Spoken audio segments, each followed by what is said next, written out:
अगर आपके पास पैसे हैं तो बन सकते हैं सामिया हिजाब के बॉयफ्रेंड। अमीर बॉयफ्रेंड चाहिए, गर्लफ्रेंड बनाना है तो राब्ता करें। दुबई में जिंदगी मुश्किल, टिकटॉक स्टार सामिया हिजाब को अमीर बॉयफ्रेंड की तलाश।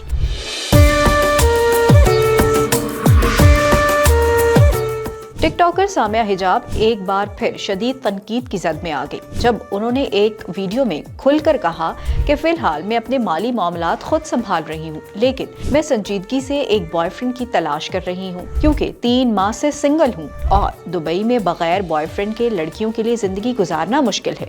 मुझे वाकई एक बॉयफ्रेंड की जरूरत है, लिहाजा अगर कोई दिलचस्पी रखता है तो राब्ता करे। वैसे बड़े दिल वाले लड़के लड़कियों पर खर्च करते हैं। उनके इस बयान पर सार्फिन भड़क उठे। मुतादिद लोगों ने इसे सस्ती सोच, गैर मुनासिब रवैया और मनफी मिसाल करार दिया, जबकि कुछ लोगों ने कहा कि सामिया को असल मसला बॉयफ्रेंड नहीं बल्कि अमीर बॉयफ्रेंड चाहिए। अपडेट्स के लिए देखते रहिए vnews.pk।